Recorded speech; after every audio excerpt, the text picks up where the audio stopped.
ઉદાહરણ નંબર 1.4 બે બિંદુઓ ત્રિજ્યાભારો વચ્ચેનો કુલમનો નિયમ અને બિંદુઓ દળો વચ્ચેનો ગુરુત્વાકર્ષણ માટેનો ન્યૂટનનો નિયમ. આ બંનેનો એટલે કે વિદ્યુત ભારો માટે કુલંબ અને દળો માટે ગુરુત્વાકર્ષણ તેમની વચ્ચેના અંતરના વ્યસ્ત વર્ગ ઉપર આધારિત છે. તો તમે ઇલેક્ટ્રોન અને પ્રોટોન વચ્ચે અને બે પ્રોટોન વચ્ચે લાગતા બળોના માનનો ગુણોત્તર અને તેના પરથી તેની પ્રબળતાની સરખામણી કરો કે કયું બળ વધારે લાગે છે. ત્યારબાદ ઇલેક્ટ્રોન અને પ્રોટોનને 1 એંગસ્ટ્રોમ અંતરે રાખી દો. 1 એંગસ્ટ્રોમ એટલે 10⁻10 મીટર દૂર હોય ત્યારે તેમના વચ્ચે આકર્ષણ બળથી ઉદ્ભવતા ઇલેક્ટ્રોન અને પ્રોટોનના પ્રવેગ પણ શોધો. માસ ઓફ પ્રોટોન નું પણ તમે જાણો છો અને માસ ઓફ ઇલેક્ટ્રોન પણ તમે જાણો છો. હવે આપણે જોઈએ. સૌપ્રથમ એ જોઈએ કે આર અંતરે રહેલા ઇલેક્ટ્રોન અને પ્રોટોન વચ્ચેનું વિદ્યુત બળ અને કુલંબીય બળનો ગુણોત્તર. તો Fe એટલે માસ ઓફ Fe એટલે ફોર્સ ઓફ ઇલેક્ટ્રોન કુલંબીય બળ અને Fg K Q1 Q2 upon r² અને Gm mass of proton mass of electron upon r². બંને સાઇન માઇનસ એટલા માટે રાખી છે કે આકર્ષી પ્રકારનું બળ છે. ઇલેક્ટ્રોન અને પ્રોટોનનો વચ્ચે આકર્ષી પ્રકારનું બળ લાગે છે. તો તેમની કિંમતો કે એની કિંમત ઇલેક્ટ્રોન અને પ્રોટોન ઉપરનો વીજભાર સમાન છે તેથી તેમનો વર્ગ અહીંયા જીની કિંમત, ત્યારબાદ આ છે માસ ઓફ પ્રોટોન અને આ છે માસ ઓફ ઇલેક્ટ્રોન. r² કેન્સલ થઈ જશે તો આપણને જવાબ મળશે 2.4 ગુણ્યા 10⁻39 આ ગુણોત્તર મળશે. હવે જો Fg ને આપણે આ બાજુ આવવા દઈએ તો એમ થાય કે ભાઈ અહીંયા કુલંબીય બળ કરતા ગુરુત્વાકર્ષણ બળ કરતા કુલંબીય બળ આટલા ગણું વધારે છે. અમે ફક્ત મૂલ્ય માટે જોયું. ત્યારબાદ આપણે જોઈએ તો બે પ્રોટોન વચ્ચે લાગતા કુલંબીય બળ અને ગુરુત્વાકર્ષણ બળનો ગુણોત્તર જોઈએ. તો આમાં પણ બંનેની કિંમત રાખી છે. આર અંતરે રહેલા બંને પ્રોટોન છે એટલે Q1 Q2 નહીં લખતા Q² જ લખી નાખ્યું છે અને upon r². આ જ રીતે માસ પણ એકલા પ્રોટોનનું હોવાથી માસ ઓફ પ્રોટોન બે વખતના બદલે m² કરી દીધો છે. r² cancel. બધી જ કિંમતો આપણે જો મૂકી દઈએ તો આટલો જે છે તે આપણને 1.34 ગુણ્યા 10⁻36 જવાબ મળે. આમાં પણ આપણને ખ્યાલ આવે છે કે કુલંબીય બળ એ ગુરુત્વાકર્ષણ બળ કરતા આટલા ગણું વધારે છે. તો આ ઘટના ઉપરથી આપણને ખબર પડે છે કે વિદ્યુત બળો એ ગુરુત્વાકર્ષણ બળો કરતા અત્યંત પ્રબળ છે. તેથી ઘણી બધી વખત ગુરુત્વાકર્ષણ બળ અને કુલંબીય બળ બંને લાગતા હોય તેવા વખતે ગુરુત્વાકર્ષી બળોને આપણે કુલંબીય બળોની સરખામણીમાં અવગણતા હોઈએ છીએ. હવે બી કે ભાઈ બે પ્રોટોન જે છે પ્રોટોન અને ઇલેક્ટ્રોનને 1 એંગસ્ટ્રોમ દૂર હોય ત્યારે પરસ્પર તેમના વચ્ચે કેટલું આકર્ષણ બળ લાગે. તો આપણું સૂત્ર છે કે Q1 Q2 એટલા માટે નથી કે બંને પરનો ચાર્જ કોમન છે તેથી KQ² upon r². કેની કિંમત છે 9 × 10⁹. ઇલેક્ટ્રોનની પણ આટલી, પ્રોટોનની પણ આટલી અને તેમની વચ્ચે 1 એંગસ્ટ્રોમ એટલે 10⁻10 વર્ગ. તો આટલું બળ લાગશે. પરંતુ આટલા બળથી બંનેમાં પ્રવેગ સમાન નહીં ઉદ્ભવે. પ્રવેગ જે છે તે આપણને ફાધર બરાબરમાં એટલે કે F = ma સૂત્ર ઉપરથી ઇલેક્ટ્રોન છે એ આટલા બળને પોતાના દળથી ભાગાકાર કરશે તો 10⁻31 જેટલું અવગણ્ય બળ છે. તેથી એમાં પ્રવેગ ઘણો બધો મળશે આપણને 2.5 10⁻22 મીટર પ્રતિ સેકન્ડ સ્ક્વેર. આના કરતા પ્રોટોનમાં ઓછો હશે કેમ કે માસ ઓફ ઇલેક્ટ્રોન કરતા માસ ઓફ પ્રોટોન ઘણું મોટું છે.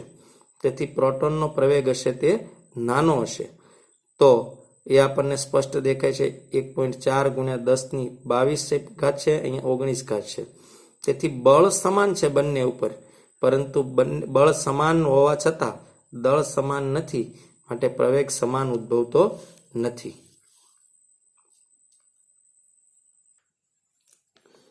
ઉદાહરણ નંબર 5.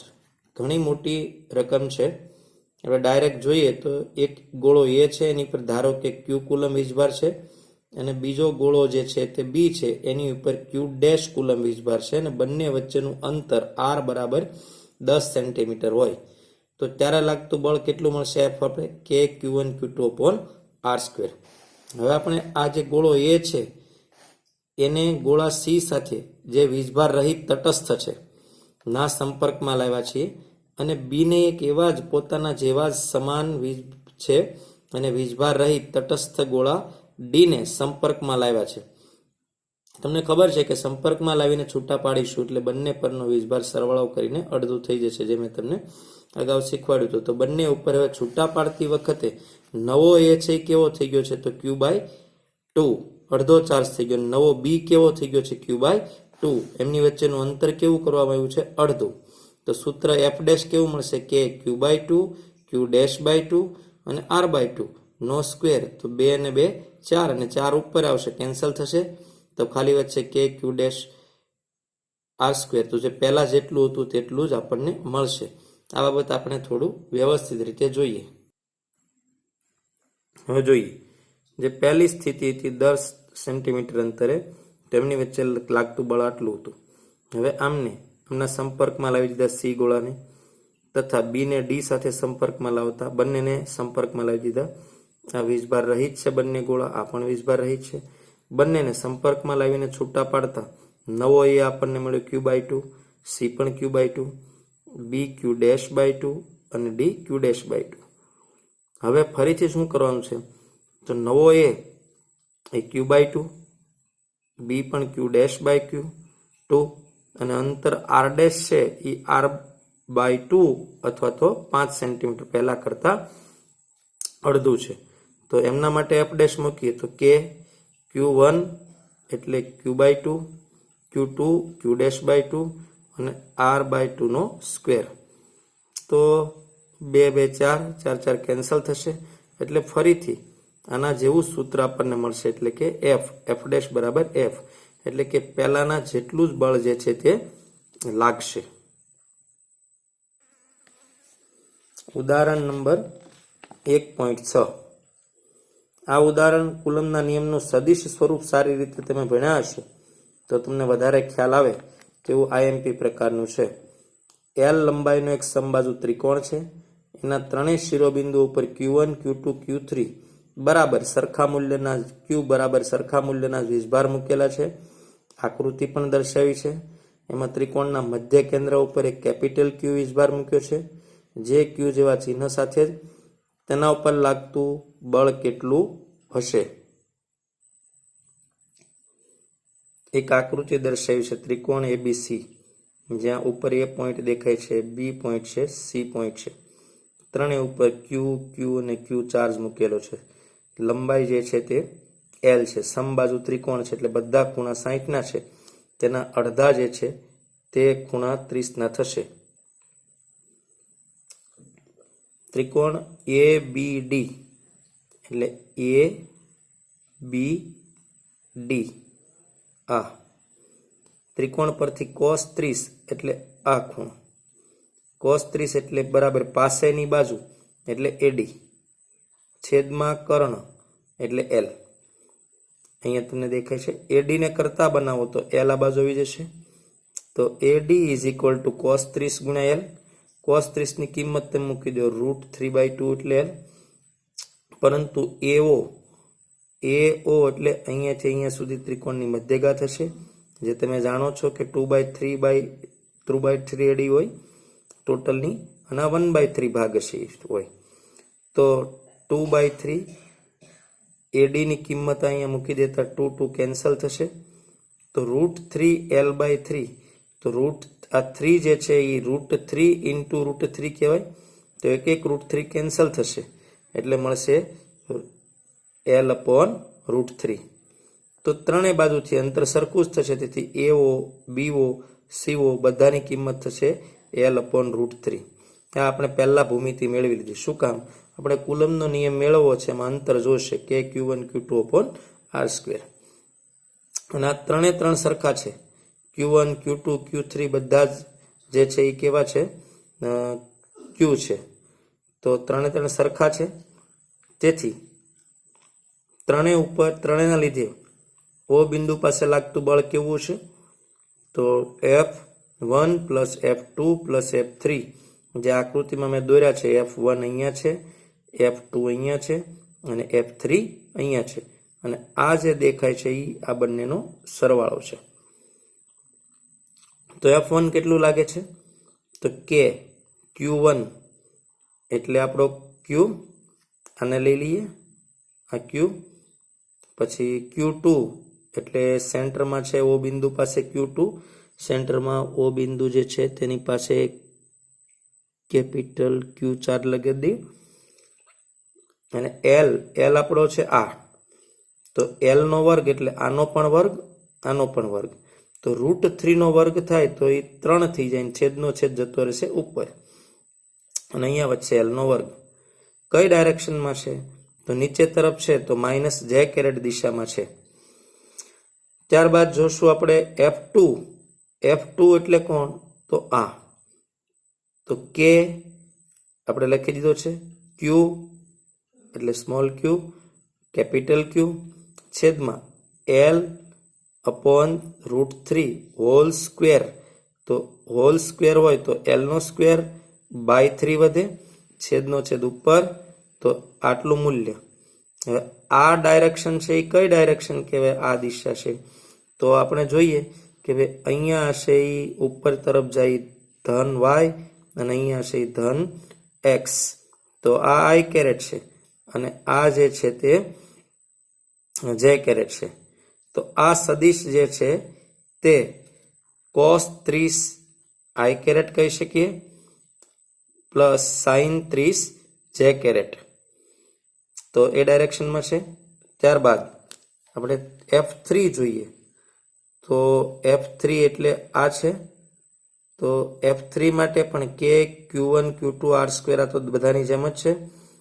આ ડાયરેક્શન છે બીજા ચરણમાં છે, તેથી અહીંયા જો આપણે આમ કરીને આમ રાખીએ તો આ -x બાજુ છે અને આ જે છે તે ધન y છે. તેથી cos 30 માઇનસ છે અને y sin ધન છે, તેથી sin 30 જે છે એ ધન છે.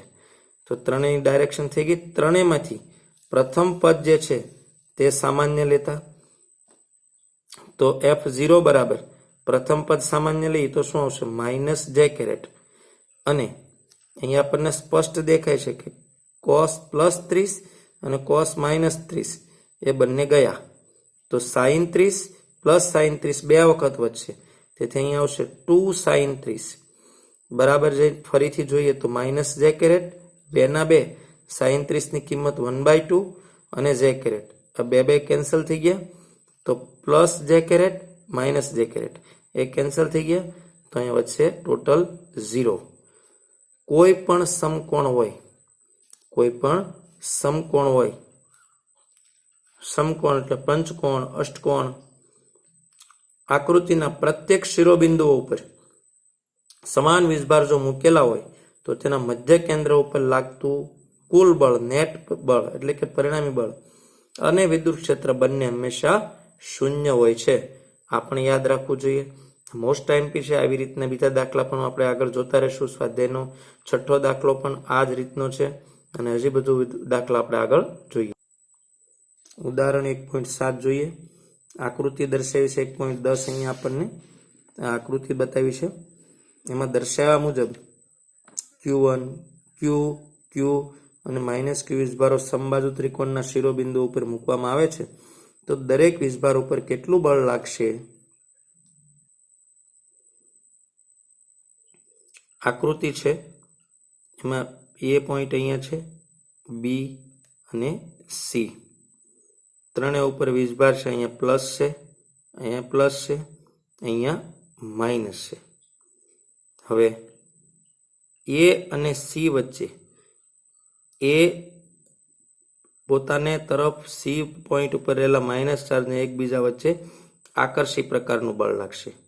આ જ રીતે બી સી પણ આકર્ષી પ્રકારનું બળ લાગશે એકબીજા ઉપર, પરંતુ એ બી ઉપર અપાકર્ષી પ્રકારનું, બી એ ઉપર અપાકર્ષી પ્રકારનું બળ લાગશે. સમાંતર બાજુ ચતુષ્કોણનો નિયમ છે, એના ઉપર તમને F1 F2 બરાબર F સમાન મૂલ્યના, F1 જે દેખાય છે તે અહીંયા છે, આ F1 અને આ F2 એ બંને સમાન મૂલ્યના અને હશે. એનું કારણ કે આ બંનેનો પરિણામી સદિશ ની વચ્ચેનો ખૂણો અને આ બંનેનો પરિણામી સદિશ ની વચ્ચેનો ખૂણો સરખો છે. ધોરણ 11માં આપણે શીખ્યા છીએ કે કોઈ પણ બે બળ હોય એમની વચ્ચેનું મૂલ્ય તમે જાણતા હો તો પરિણામી બળ F બરાબર √ F1 square plus F2 square plus 2F1 F2 cos theta થાય. હવે આ સમાન હોય એટલે આપણને શું મળશે કે ભાઈ F એટલે F નો સ્ક્વેર, આ F નો સ્ક્વેર તો મળશે 2F નો સ્ક્વેર પ્લસ 2 આ પણ થઈ ગયો F નો સ્ક્વેર, આ cos થીટા છે. હવે થીટા જે છે તે સમાન જો થીટા આપણને મળતો હોય તો રિઝલ્ટ જે છે તે સરખું મળે. તો એ વાત અહીંયા છે કે ભાઈ બંને વચ્ચેનો ખૂણો અહીંયા જે દેખાય છે આપણને, એ આપણે આગળના વિડીયોમાં બધા થીટા સાથે જોઈ લઈશું, તો તે સમાન છે, તેથી F મળશે. પરંતુ F3 જે દેખાય છે તે √3F જેટલો હશે, કારણ કે એ આમની વચ્ચેનો એંગલ છે કે આ બંને વચ્ચેનો થીટા છે અને આ બંને વચ્ચેનો થીટા તમે 60 લઈ લેશો એટલે આપણને કિંમત જે છે તે મળશે. હવે વીજભારોની દરેક જોડ માટે આકર્ષણ કે અપાકર્ષણ બળનું સમાન F બરાબર કે Q²/L² જેટલું બળ લાગતું છે, પરંતુ અહીંયા ત્રણેય વીજભારનો સરવાળો જે છે, કુલ વીજભાર જે છે, કુલ પરિણામી બળ જે છે તે 0 થશે. F1 જોઈએ તો તે F12 અને 13 નું રિઝલ્ટ છે, એટલે કે 1 ઉપર 2 ના લીધે લાગતું બળ અને 1 ઉપર 3 ના લીધે લાગતું બળ, તે બંનેનું રિઝલ્ટ શું આવશે તો F1 છે, તો તે અહીંયા લખ્યું છે મેં. આ જ રીતે F2 શું છે તો F21 એટલે 2 પર 1 ના લીધે લાગતું બળ આ ડાયરેક્શનમાં છે અને 2 પર 3 ના લીધે લાગતું બળ આ ડાયરેક્શનમાં છે. આ બંને બળનું પરિણામી બળ અહીંયા છે, તો આ જ રીતે F3 છે. ત્રણેયનો સરવાળો કર્યો, F1 ની જગ્યાએ આ કિંમત મૂકી દીધી, F2 ની કિંમત, F3 ની કિંમત. આપણે જોઈએ F12 એમ જ છે, F13 પણ એમ જ અને F23. હવે F21 તો F21 ને -12 કહેવાય, ઉલટાવી દે એટલે વિરુદ્ધ દિશામાં કહેવાય. 3 1 ને 1 3 કરવું હોય તો ઋણ સાઇન આપવી પડે, કેમ કે પરસ્પર વિરુદ્ધ હોય. 3 2 ના 2 3 કરીએ તો માઇનસ સાઇન, તો બધા એકબીજાની અસરકારકતા નાબૂદ કરશે. માટે નેટ ફોર્સ હશે એ કેવો હશે તો હશે તે 0 હશે. તો આ પ્રકારે કુલમ્બના નિયમનું સદિશ સ્વરૂપ અને તેના વધુ દાખલા આવતા વિડીયોમાં આપણે જોઈશું. ઓછામાં ઓછા 1 થી 2 વખત વિડીયો જોઈ અને દાખલા ગણી પ્રેક્ટિસ કરવું જોઈએ, તો આપણને વધુ દ્રઢ થઈ શકે છે. એકાદ વખતમાં યાદ રહેવું મુશ્કેલ છે, તેથી કુલમ્બના નિયમનું સદિશ સ્વરૂપ અને તેના દાખલાઓ જે છે તે ધ્યાનથી સારી રીતે ગણવા જોઈએ, અને તમે ગણશો જ તે શુભેચ્છા સહજાનંદ વિદ્યાલય તરફથી આપું છું. ધન્યવાદ.